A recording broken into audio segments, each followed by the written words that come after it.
What's up, everyone? I'm Poké Trainer Nick, and in this video, we're actually going to be doing something different. So I've been getting a lot of requests regarding how I edit my videos for the Poké Trainer Nick YouTube channel. And I'm not talking about the live streams. I'm not talking about my recording process. I'm talking about the actual editing. So if you recall, about a year ago, I put out a video on kind of my setup at home, and I mentioned that I use Davinci Resolve for editing my videos. So that's going to be the software that we use for this particular tutorial. I'm going to show you how I edit one of my YouTube shorts, so one of my one pack magics or not, which are less than 60 seconds, although this video will probably go on for longer than 60 seconds. Before we get too invested in this, I want to put out some kind of ground rules for this particular tutorial or video. I am not a pro audio engineer. I do this as a hobby. So a lot of the stuff, while it works for me, and I've learned it the way I've learned it, it may not be 100% accurate if you are an audio engineer and you know more than me. So take that into consideration when you watch this particular video. I am using a particular microphone. This is a Shure SM58 microphone. It cost me $100 and it's hooked up to an audio interface. Your microphone might be slightly different than mine. It may be better, it may be worse. So your experience editing the audio when we edit the audio in Davinci Resolve might be different. So just take that into consideration as well. Davinci Resolve is a free software. You can download it for free for Mac, Windows, and Linux. I am using the paid version, the studio version, but all of the features that we're going to see in this particular video are found in the free version. So you do not need to pay for it. What I've done is I've opened up a new project and I've imported my video. So this is a portrait mode 4K video of me opening up one pack of Pokemon cards. I imported the audio for that video. So I recorded the audio separately because the video itself was recorded on the phone. And then I recorded the video at the same time simultaneously with this microphone. I have my kind of logo, and then I have a like and subscribe animated widget as well that I add to these videos. So the first thing that I want to do, now that I have all of these files in, is I want to synchronize the audio with the video. Because like I said, I recorded both of them simultaneously, but they are not part of the same file. So if I click on the Media tab, and I highlight both the video and the audio, I can right-click it, and I can say Auto Sync Audio, and I can do it based on the waveform. Now what happens is when I work with this particular video file, instead of using the audio that my phone recorded, it's going to be using the audio that I had recorded with my microphone. So let's go ahead and drag it in. And you can do that through the cut or the edit tab. I prefer the cut because I've got hardware that will allow me to quickly move around. But the experience, I'll go ahead and I'll share the alternative ways to do this as well. But let's go ahead and drag this over. And this is the video file. And you'll notice, and I'm going to do this with my special hardware over here so that way you get an idea. I have a waveform that starts here. Everything else is silence. So I'm going to just drag that in. You can do that with your mouse, or if you've got the tools, just drag it in as much as you want. So I'm going to put it right there. Now what I'm going to do is I'm going to scroll over to the very end of it, and I'm going to do the same thing for the end because it's just kind of white noise. It's me finishing up the video. It's not me talking or doing anything that's important. So now I have a video that is trimmed. So if I scroll to the very beginning again, and I try to play it, in this one pack magic or not, we're going to be opening up this Fusion Strike Booster Pack to see if we get an amazing. So it plays, it has audio, but it's not very loud. So we need to correct our audio, but I've learned that it's much easier to correct your audio completely after you've edited the video. Don't worry about messing too much with your audio up front because it's only going to slow you down. It's much easier, much more effective if you edit your audio after you've done your edits to the actual video content, with an exception. So if I click on the Fairlight tab, this is where we're going to do all of our audio edits. And when I played it back, it was low volume. It was even low volume for me. So that's not exactly what I want. So in the Fairlight tab, we're just going to boost the audio. We're not going to add any kind of special effects to it yet. But if I click on the audio and I right click, and I go to normalize audio levels. Or actually, let's go to analyze audio levels first. What I'm going to do is I'm going to analyze using this BS 1771. I'm going to say analyze. It's not going to make any edits to my audio. And it says that my true peak is negative 12.8 and my loudness is negative 30.6, so LUFS. Now, YouTube allows for a LUFS up to negative 14. So the larger the number, the louder it's going to be. So negative 30 is pretty low. Now, if you go into other kind of aspects of things, negative 23 is considered broadcast. You have podcasts that are considered best at negative 16. I always shoot for negative 18. But if you've got a microphone that gets you pretty close to negative 14 without too many edits, I'd say take it. But it's totally up to you on what you want to choose. Now, I do have a negative 12.8 true peak. So that means I can increase the volume by negative 12.8 dB without making any kind of modifications to the audio. It's just going to make it louder without any kind of negative side effects. So let's take that into consideration here. So I'm going to close out of this little dialog, and I'm going to right click, and this time around I'm going to say normalize audio levels. Now, there's several different modes. I use true peak because that's what we just saw. It's recommended, and I've watched plenty of tutorials on this as well. It's recommended that you normalize to about -1 or -2, which is going to boost all of your audio up until the loudest part, the highest peak in your audio, is at -1. So we saw the highest peak right now based on our analyzation, or however you want to say that word, was -12 point something. So the loudest point or the highest peak is going to be -1, and everything else is going to rise with it. So I'm going to say normalize. So you can see that the waveforms, they're now pretty loud. And if I scroll through, this peak right here is probably at -0.1, or not -0.1, -1. And we can right click again and we can say analyze, and we can see where we stand right now. So we're at -1.1 as the true peak, which is close enough to the -1 that we assigned. And then the loudness now is at -18.9. And all we did was we boost the volume to the highest point of -1. So this is pretty close to where I generally like to be for loudness, but we can do better, and we're going to do better in just a moment. But we're not going to do any further audio optimizations yet. We're gonna edit that video first. But before we do, let's go ahead and see what it sounds like now. In this one pack, magic or not, we're going to be opening up this Fusion Strike Booster Pack to see if we get an amazing pull or if we get something dookie or not so great. So let's. All right, so the audio is a lot louder than it was, and this is something that I can work with when I start the editing process.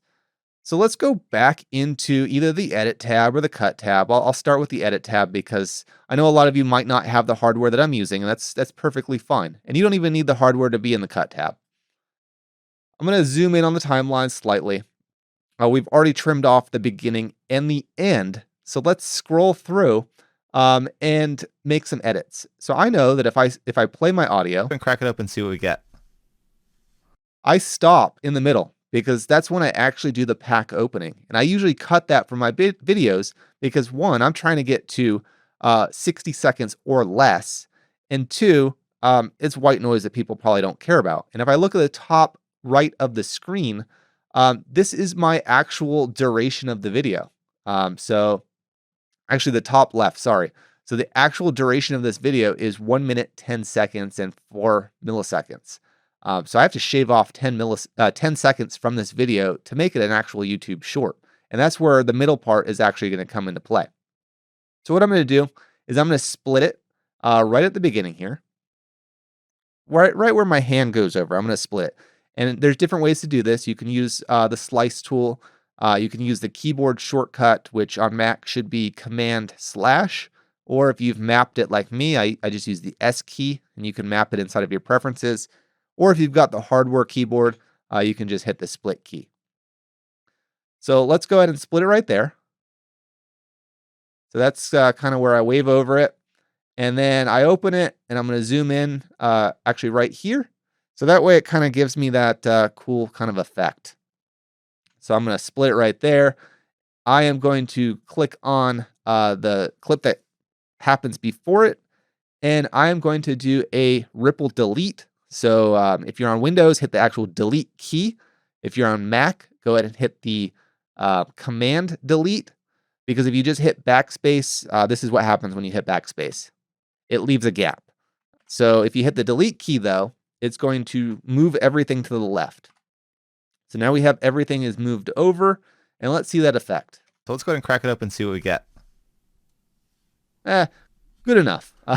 It's not perfect. I haven't mastered that technique yet. But if we look at the total length of the video now, it's at 52 seconds. So we are in the clear for this particular YouTube short. All right, so let's keep editing. So let's go to the beginning where I introduce myself. In this one pack, magic or not. So I don't actually introduce myself, but that's all right. So what I'm going to do now is I'm going to drag over my logo. I'm going to drag it right on top as a new video track. I am going to click on the little editor button. I'm going to move it up because that's where I like to place it. You can also change the settings inside of the inspector as well. It's totally up to you. I am going to add some transitions to it. So I'm going to add a, let's say, blur dissolve to it. I'm going to drag it right in. I'm going to shrink the transition time slightly so that way it's faster. Now let's go ahead and see what that looks like. In this one pack, magic or not, we're going to be opening up this Fusion Strike Booster Pack to see if we get an amazing... All right, so not bad. We have that logo transitioning at the top for just a few seconds. We could always shrink that if we wanted to. Totally up to you.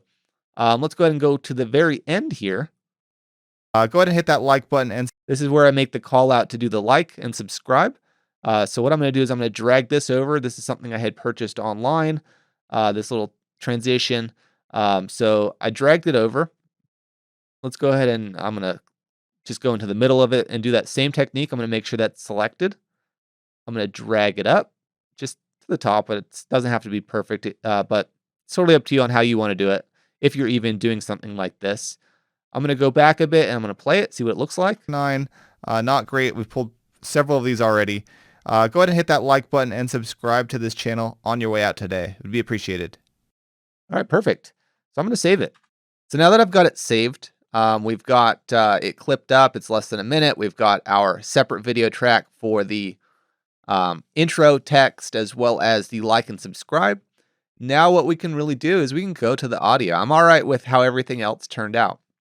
So what I'm going to do is I'm going to zoom out of this timeline a bit, because if I go to the Fairlight tab and I zoom out on the Fairlight tab where we do the audio, I have two separate clips. Now, if I really wanted to, I could make my edits on the whole track or on the clips separately. But since I'm working with separate clips, it becomes, in my opinion, kind of a hassle. So there's an easier way to do that. At least I feel that it's easier. So what we can do is we can go back to the Edit tab. We can select all of the audio and all of the video for video track and audio track 1. We're not selecting the video track or 2 or whatever else we might have. I'm going to right click on it and I'm going to say New Compound Clip. And what that's doing is it's grouping everything that I've selected into a new clip that we can edit all as one if we wanted to. And I'm going to just call it Compound Clip 1. I'm going to say Create. And you can see that I don't have any more split lines. And our edits are still there, which is great. And if I go to the Fairlight tab, same rules apply. I have no cuts in here. I have a single compound clip, which is exactly what we want. I could analyze it again. It's probably going to say it's roughly around -18 is where we left off. Yeah, pretty much where we left off, because we didn't really change anything when it comes to the audio. So this is where we get into the audio kind of fine tuning side of things, because our video is, at least in this particular video, good enough or great. I don't know. It depends on what you think of it. So the first thing that we want to do is we want to get this as close to our target audio volume as possible, without causing any kind of distortion, because we've exceeded 0 decibels and are considered what's called clipping. So what we want to do is we want to balance or kind of normalize this audio. We want everything to be kind of uniform. And you can see based on the waveforms here, I've got some that are much taller than others. And we're going to correct that. And as a result, it's going to make our audio feel more balanced and we can make it louder as an end result. So inside of the mixer area, find your track. In this case, I'm A1. So I'm going to find the dynamics and I'm going to double click on it. This is going to open up a expander, gate, compressor, and limiter. We're only going to be using the gate and the compressor for this particular screen, but you can play around with the other ones as well. So starting with the gate. So what the gate is doing, the gate is saying that any audio that is below our threshold of -35, it's going to be silenced. So this is good. It'll remove some of your background noise. You can use it to kind of eliminate some of your heavy breathing, which I do a whole lot of, and all kinds of other good stuff. The expander works similarly. So the gate will just kind of nuke everything below -35 decibels, which is pretty quiet. The expander, what it will do is anything below your threshold is it will decrease the volume below your threshold. So in case you don't want to completely silence it, you can use the expander and it'll just reduce the volume that's already low. Or you could use the gate and just subtract it completely. It's totally up to you. There's different use cases, but I'm going to be using the gate here. Now, the attack and the release, that's probably all right. You could probably make the attack slightly longer because the attack says, well, how fast is it going to be silencing your audio when it detects that it's below 35? And if your attack is too fast, it's going to possibly give out maybe false positives, where it thinks that it should start subtracting and then it kind of makes it sound funny because it's subtracting. It's actually causing it to silence way too fast or at the wrong places. Same with the release. The release says, well, how fast should the audio transition back up to normal when it detects that the silence or the threshold is no longer being met? I tend to put the attack maybe around, I don't know, 10, 20 milliseconds for the gate. And then the release could be a lot longer. It could be around maybe 300 milliseconds.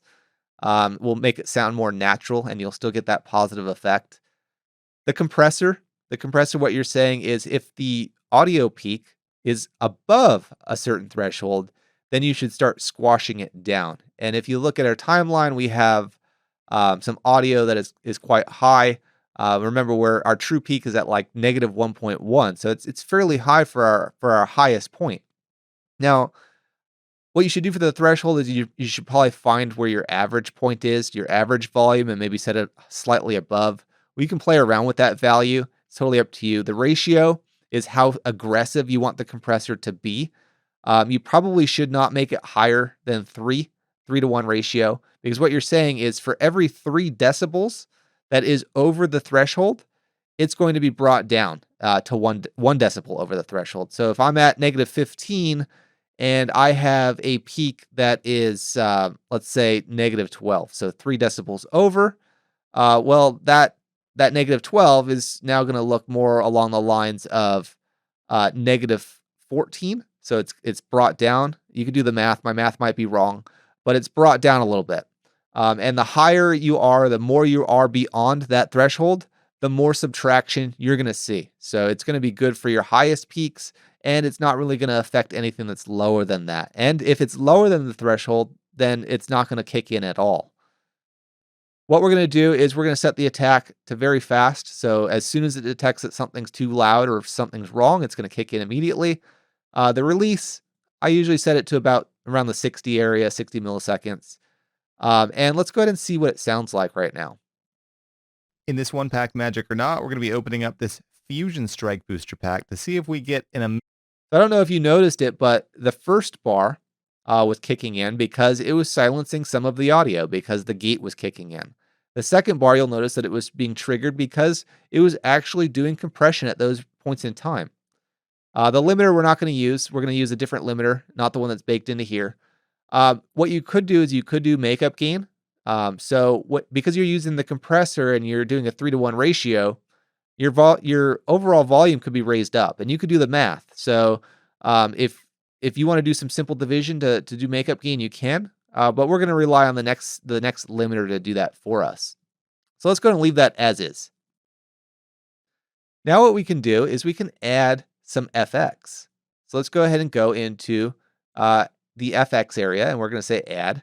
The first FX that we probably want to do is set that limiter because that's what we skipped over inside of our previous dynamics area.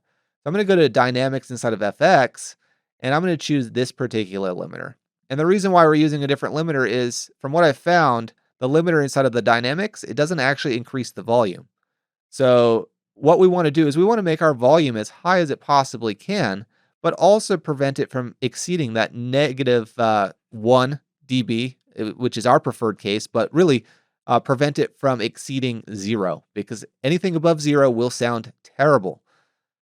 So what we can do is we can use the defaults, which would be pretty good too. But what we're going to do this manually. So the input level is how much volume to increase. And then the threshold is kind of the ceiling. So what's the maximum volume or the maximum peak that your audio can be before the limiter kind of chops it off, or limits is what it should be doing. So what we're going to do is we're going to set our threshold to -1. So that's going to be our threshold, and you can make it higher. It's up to you. Definitely you don't want it above 0, or even 0 is pretty bad too. The release is how fast it should function. So there's different types of limiters. If we leave it at 1 millisecond, it's considered a brick wall limiter. So it's going to immediately chop off and then go back up to its normal volume. You can play around with it. There's also some defaults or presets that you can use as well. It's up to you. Let's go ahead and try this out. We probably won't notice any kind of activity, but let's go ahead and see what it does. In this one pack, magic or not, we're going to be opening up this Fusion Strike Booster Pack to see if we get an amazing pull or if we get something dookie or not so great. All right, so I don't need to play any more than that. You'll notice that the waveforms, they never went above the input line. So the limiter was never actually kicking in. So let's go ahead and boost it. We probably have some room now that we're using a compressor. So let's go ahead and boost it by maybe 4 decibels. We're boosting it by 4, but it'll never allow us to exceed -1 decibels. The second thing that we want to do is, because it probably won't work the way that we anticipate here, is if we go to the right inside of our mixer, we'll notice the order. The order is currently FX, followed by dynamics, followed by equalizer. The order is very important. It's debatable on which ones should go first.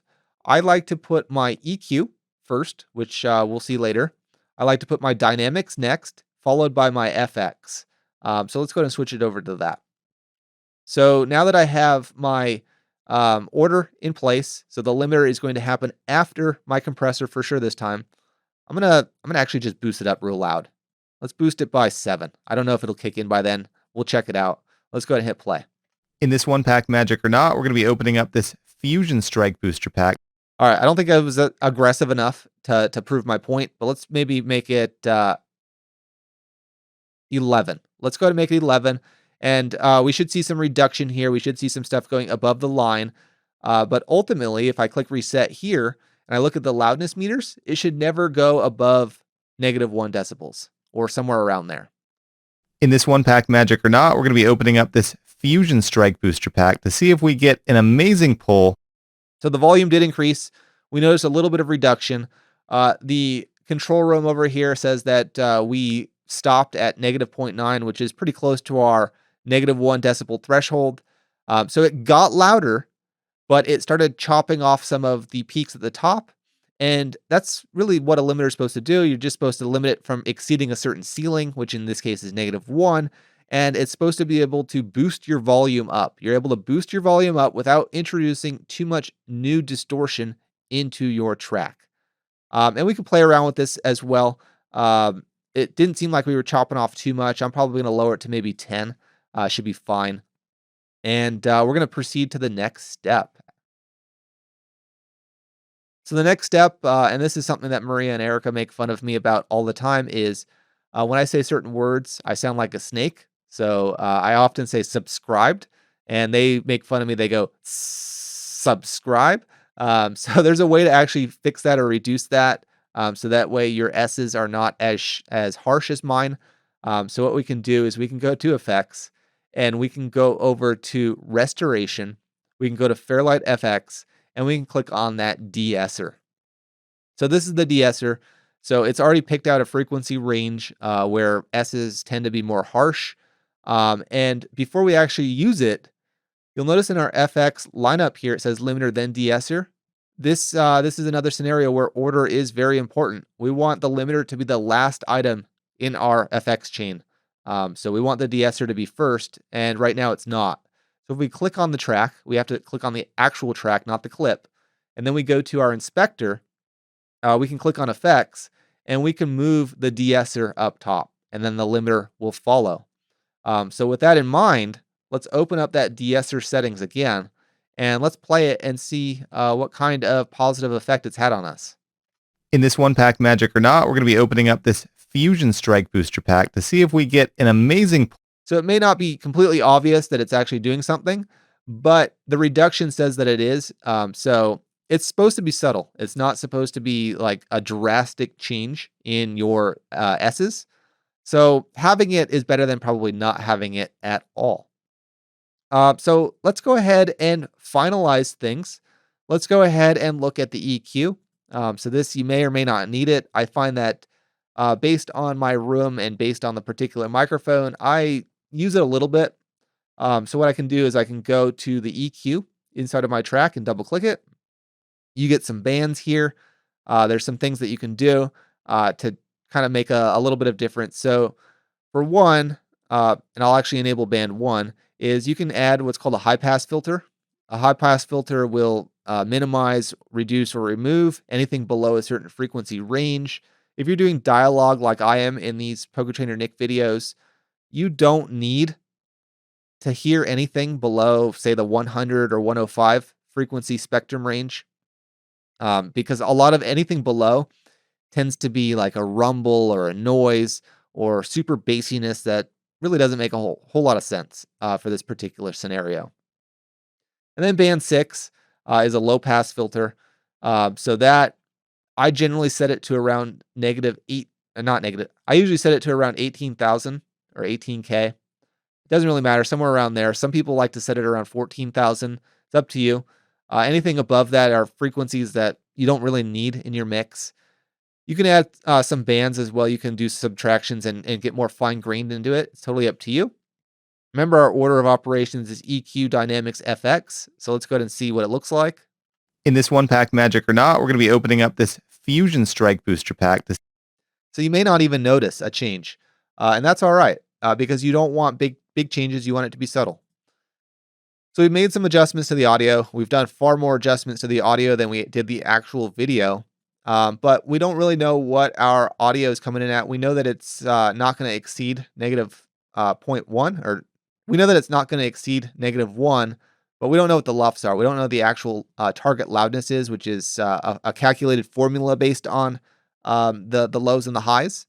So what we can do, if you don't have any other tooling available to you, is you can select the track. You can go to timeline, and you can say bounce mix to track. You can say where you want to bounce it to. Do you want to bounce it as a new track, so like A2, or do you want to bounce it as kind of a replacement or an upgrade to A1? So I'm just going to do A1, and I'm going to say OK. Don't worry, it's not destructive. If you need to go back, you can, because look, it says 2 clips here. So the clip that we're on is the most recent clip.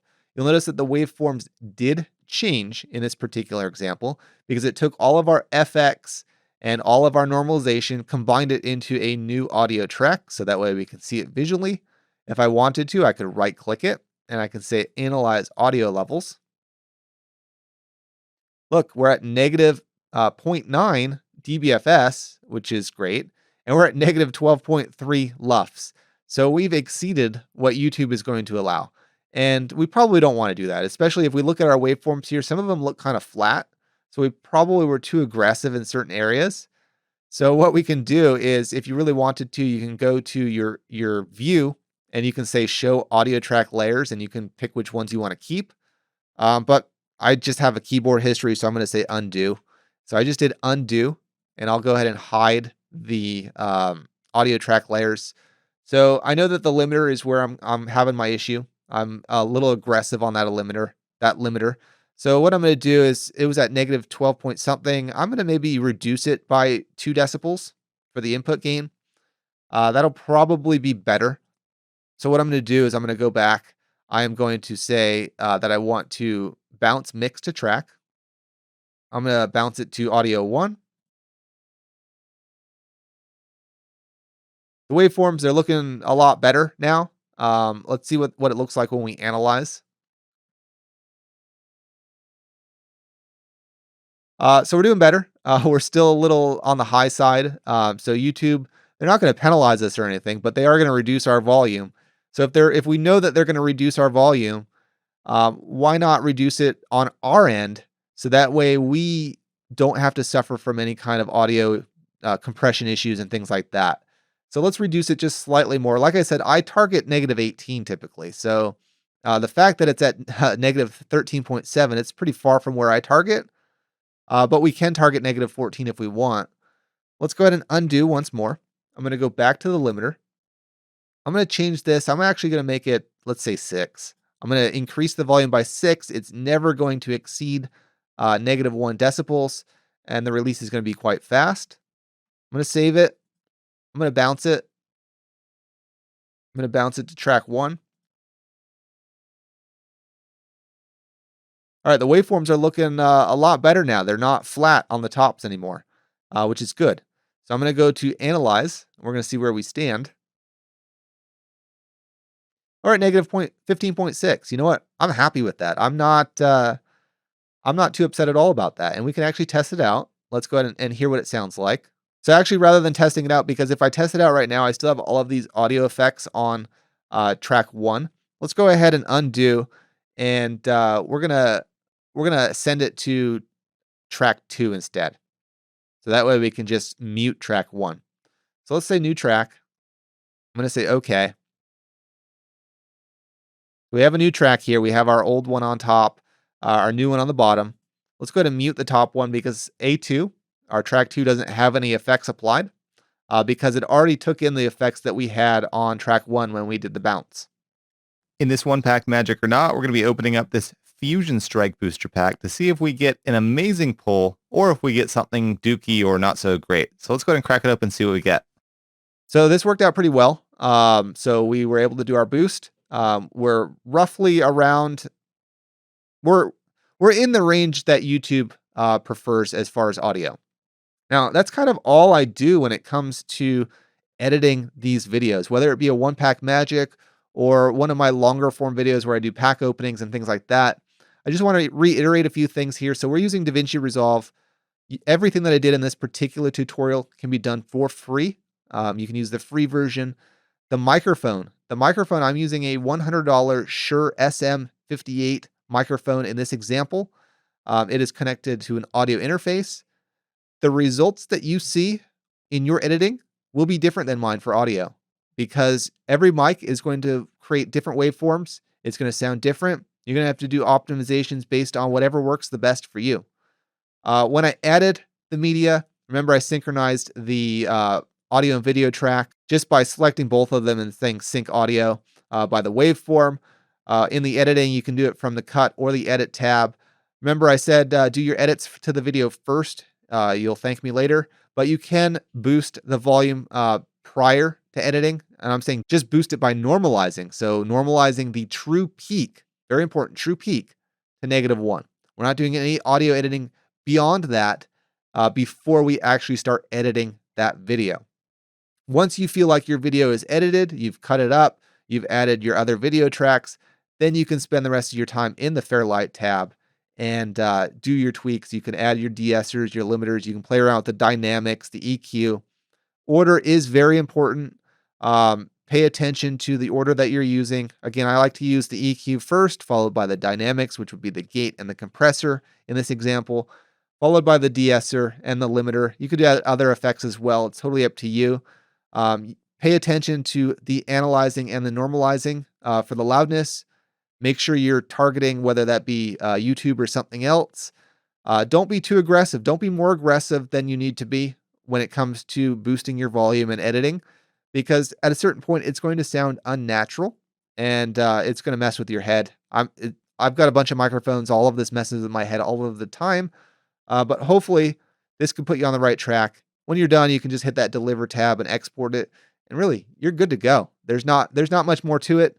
I know that this was a 36-minute video to edit a 1-minute clip, but I walked you through all of the steps. If you do it in reality, it'll probably take you just a minute or two to edit all of this. But as you learn, it's going to take you a little bit of time. So I hope you enjoyed this video. This was different from my typical set of videos for pack openings and things like that. I just felt like, you know what, people are interested on the video editing process to make videos sound and look good, and hopefully I got that message across. So everyone, have a great rest of your day.